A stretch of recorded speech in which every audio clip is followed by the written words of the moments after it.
దేశంలో రోజురోజుకు petrol diesel ధరలు ఆకాశాన్ని అంటుతున్నాయి. ఫలితంగా సరికొత్త ప్రత్యామ్నాయాలను జనం కనిపెడుతున్నారు. కనీసం ఊహకు సైతం అందని విశేషాలు ఇవే. ఇవాళ శక్తి వనరుల కోసం సామాన్య ప్రజలు తీవ్ర ఇబ్బందులు పడుతున్నారు. ఈ క్రమంలో ప్రభుత్వాలు ఇంధన కంపెనీలు ప్రత్యామ్నాయ మార్గాలపై దృష్టి సారిస్తున్నాయి. కేవలం భారతదేశంలోనే కాకుండా అమెరికా లాంటి అగ్రదేశాలు ఈ దిశగా కసరత్తులు మొదలుపెట్టాయి. ఈ క్రమంలో అగ్రరాజ్యం అమెరికా సరికొత్త టెక్నాలజీని అందుబాటులోకి తీసుకొచ్చింది.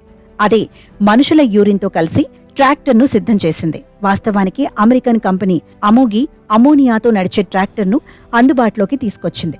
అదే సమయంలో మన మూత్రంలో అమోనియా పుష్కలంగా ఉంటుంది. వాస్తవానికి అమోగి కంపెనీ అమోనియాను విచ్ఛిన్నం చేసే రియాక్టర్లను తయారు చేస్తుంది. ఇందులో భాగంగా దాని నుంచి శక్తిని ఉత్పత్తి చేయడానికి హైడ్రోజన్ను ఉపయోగిస్తుంది.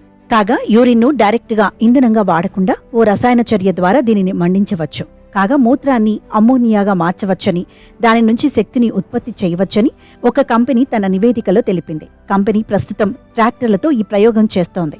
భవిష్యత్తులో దీంతో త్వరలో సముద్ర కార్గో షిప్లను నడపాలనుకుంటున్నారు.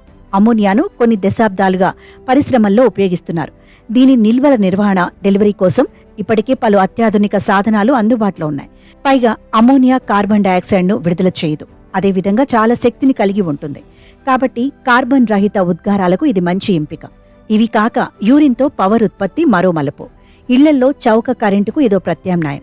ఇవన్నీ బహిరంగ యూరిన్ క్యాబిన్లో ఇక్కడ ప్రజల నుంచి సేకరించిన యూరిన్తో పవర్ ఉత్పత్తి చేస్తున్నారు.